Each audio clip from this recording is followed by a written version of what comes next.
प्राचीन काल में हमारे संत मुनियों ने कुछ ऐसे उपाय खोजे थे जिसके सहारे वह लंबे समय तक बीमारियों से मुक्त होकर अपना जीवन जी सकते हैं। आज के वीडियो में हम उनमें से सबसे महत्वपूर्ण नियमों का जिक्र करेंगे जो बहुत आसान है और जिसे अपनाकर कोई भी व्यक्ति, पुरुष या महिला, बूढ़ा या बच्चा अपना सकता है और बीमारियों से मुक्त स्वस्थ जीवन जी सकता है। इस नियम को समझने के लिए सबसे पहले यह समझें कि प्राचीन काल में हमारे संत मुनि कभी भी सूर्यास्त के बाद भोजन नहीं करते थे। चरक संहिता में इसका कारण बताते हुए कहा गया है कि मानव शरीर में जठराग्नि होती है जो पाचन क्रिया को नियंत्रित करती है, जिसे कुछ लोग पाचक अग्नि के नाम से भी जानते हैं। और यह जठराग्नि यानी पाचक अग्नि सूर्य के संपर्क में आने पर अच्छे से काम कर सकती है।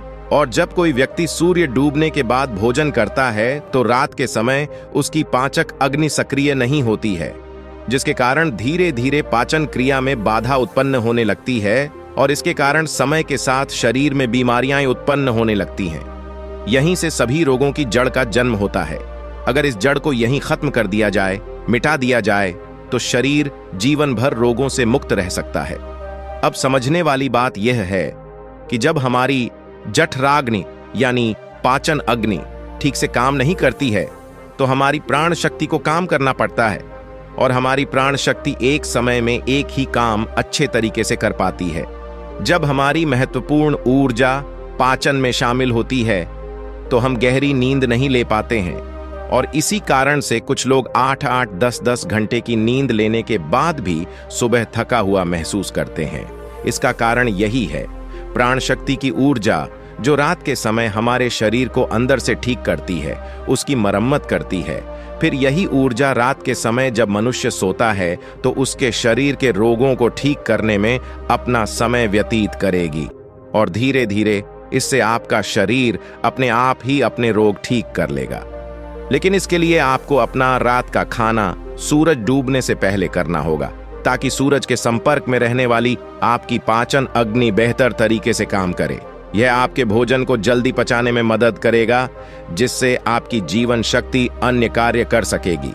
मान लीजिए कि आप शाम को 6 से 7 बजे के बीच खाना खाते हैं, इसके बाद आप 9 से 10 बजे के आसपास सो जाते हैं, तो इन 2 से 3 घंटों में आपका ज्यादातर खाना पच जाता है और बाकी का भोजन रात्रि के 1 बजे तक पूरी तरह से पच जाता है। और उसके बाद आपकी जीवन शक्ति आपके शरीर की मरम्मत करने लगती है, आपके शरीर की बीमारियों को ठीक करने में लग जाती है और यही वह समय होता है जब आपका शरीर खुद को डिटॉक्स करना शुरू कर देता है। इसी प्रक्रिया को अर्ध उपवास कहा जाता है, जिसकी पूरी अवधि 16 घंटे की होती है। लेकिन जो लोग दिन में 16 घंटे उपवास करने में सक्षम नहीं है, वो 12 घंटे से शुरुआत कर सकते हैं। यानी कि अगर आपने रात्रि को 7 बजे भोजन किया है तो आप अगले दिन सुबह 7 बजे ही भोजन करें, जिससे कि आपकी बॉडी को तकरीबन 6 घंटों का समय मिलता है खुद को रिपेयर करने का। इस अर्ध उपवास में हमारे शरीर में क्या प्रक्रिया घटित होती है, पहले इसको समझिए। जब हम अर्ध उपवास करते हैं तो हमारे शरीर को पूरी तरह से भोजन नहीं मिलता, इसीलिए शरीर अपनी जरूरतों को पूरा करने के लिए अपनी कोशिकाओं में जो बैक्टीरिया होते हैं उनको ही खाना शुरू कर देता है और इसी वजह से हमारी कोशिकाओं का अपने आप शुद्धिकरण होने लगता है। वैज्ञानिक भाषा में इसे ऑटोफैजी कहा जाता है, जिसका मतलब होता है बॉडी को सेल्यूलर लेवल पर डिटॉक्स करना।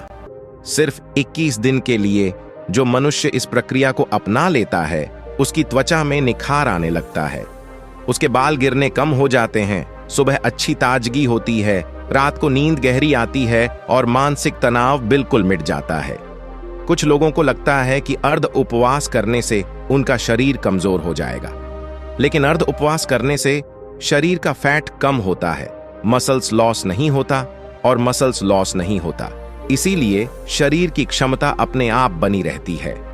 अब तक आप ये समझ चुके हैं कि आपकी प्राण शक्ति आपकी बीमारियों को दूर करने के लिए किस प्रकार कार्य करती है, किस समय आपको भोजन करना चाहिए ताकि आपकी प्राण शक्ति पूरी ऊर्जा के साथ काम कर सके। ये हम समझ चुके हैं, लेकिन इसके बाद जो समझने वाली बात है वो ये है कि आज के समय में काम करते करते आदमी अपनी दैनिक दिनचर्या बिल्कुल छोड़ देता है। वो किस प्रकार सही समय पर भोजन करे। अगर वो रात के समय काम करता है तो वो किस प्रकार भूखा रहे, क्योंकि उसे तो आदत हो चुकी है रात के समय देर से खाना खाने की। और कुछ लोगों के साथ समस्या ऐसी है कि वो भूखे नहीं रह सकते, थोड़ी थोड़ी देर में उन्हें भूख लगती रहती है।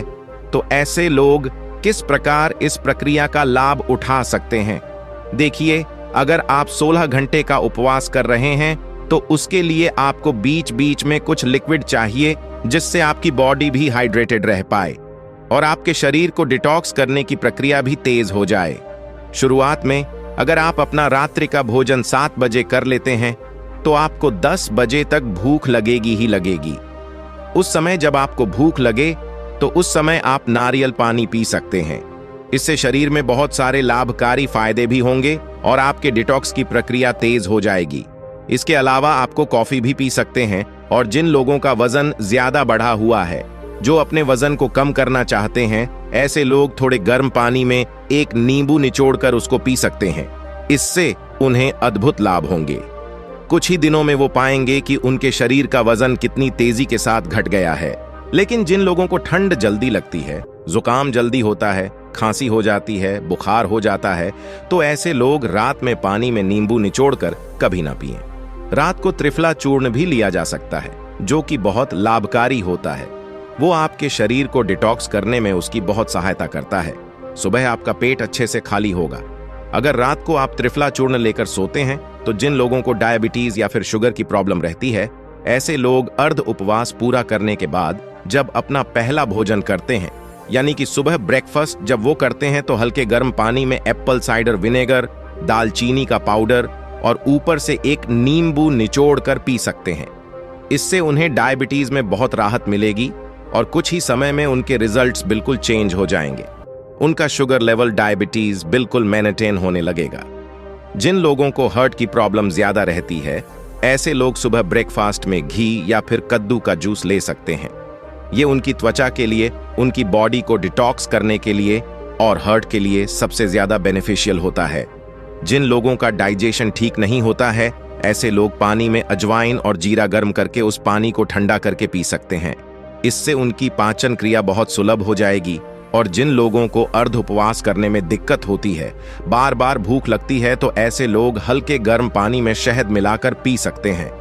ये उनकी भूख को मिटा देगा और उनके शरीर को डिटॉक्स करने में बहुत मददगार ही साबित होगा। कुछ लोग जल्दी रिजल्ट पाने के लिए हफ्ते में 2-2 दिन उपवास करते हैं, लेकिन फिर 5 दिन पेट भर भर के भोजन करते हैं। इससे उनको जल्दी रिजल्ट्स तो मिल जाते हैं, लेकिन ज्यादा समय तक ऐसे रिजल्ट्स टिकाऊ नहीं होते। अर्ध उपवास यानी कि इंटरमिटेंट फास्टिंग धीरे धीरे रिजल्ट दिखाती है, लेकिन इसके जो रिजल्ट होते हैं वो परमानेंट होते हैं। इसमें ऐसा नहीं होता है कि जैसे ही आपने फास्टिंग करनी छोड़ी वैसे ही आपका फिर से वही हाल हो गया। इसमें एक बार आपके शरीर को जो फायदे हो गए वो बहुत समय तक मिटते नहीं है। देखिए, हर कोई अर्ध उपवास कर भी नहीं सकता है, क्योंकि जो स्पोर्ट्समैन होता है, जो खेलकूद में होते हैं, उनके शरीर को रेगुलर डाइट चाहिए होती है, क्योंकि उनके लिए हेल्थ से ज्यादा परफॉर्मेंस जरूरी होती है। इसी तरह बच्चों को भी अर्ध उपवास नहीं करना चाहिए। और जो लोग मधुमेह के पेशेंट हैं, जिनका शुगर लेवल गड़बड़ रहता है, ऐसे लोगों को अगर अर्ध उपवास करना है तो समय समय पर अपना sugar level, blood sugar level check करवाते रहिए। जो लोग अर्ध उपवास का सही तरीके से पालन करते हैं, उनके शरीर की 80% बीमारियां खुद ही ठीक हो जाती हैं। और जिन लोगों को कोई बीमारी नहीं होती, ऐसे लोग अर्ध उपवास करके अपनी बॉडी को डिटॉक्स कर सकते हैं, जिससे कि भविष्य में उनको कोई बीमारी नहीं होगी। यही हमारे संत मुनियों का जीवन भर स्वस्थ रहने के लिए अचूक मंत्र था, जिसका आयुर्वेद, चरक संहिता हर जगह उल्लेख मिलता है। चरक संहिता में अर्ध उपवास के साथ एक और नियम जोड़ा गया था, लेकिन वो आज के समय में संभव नहीं है। लेकिन फिर भी मैं आप लोगों के सामने उसका उल्लेख करना चाहता हूं। शायद कुछ लोग उसका पालन कर पाए, और अगर आप पालन कर पाते हैं या नहीं भी कर पाते हैं तो कमेंट सेक्शन में जरूर बताना। देखिए, पुराने समय में जो खाना पकता था वो मिट्टी के बर्तनों में पकता था, और यह बहुत जरूरी होता था कि उस खाने को पकाने के लिए उसमें वायु का स्पर्श हो, उसमें प्रकाश का भी स्पर्श हो, उसमें अग्नि का स्पर्श हो और उसमें मिट्टी का भी स्पर्श हो। उस समय मिट्टी का ही बर्तन होता था। अग्नि का स्पर्श खाने को पकाने के लिए दिया जाता था, और सूर्यास्त से अगर पहले खाना पकेगा तो उसमें प्रकाश का भी स्पर्श आ जाएगा और वायु का भी स्पर्श आ जाएगा, क्योंकि खाना प्रेशर कुकर में नहीं पकता था, खुले बर्तन में पकता था, जिससे वायु उसको स्पर्श कर सके। लेकिन आजकल की जीवन शैली में यह संभव नहीं है। इसीलिए कम से कम हम अर्ध उपवास करना तो सीखे। चाहे हम उस तरह का भोजन तैयार नहीं कर पा रहे, लेकिन अर्ध उपवास करके अपने शरीर को फायदा तो पहुंचा सकते हैं।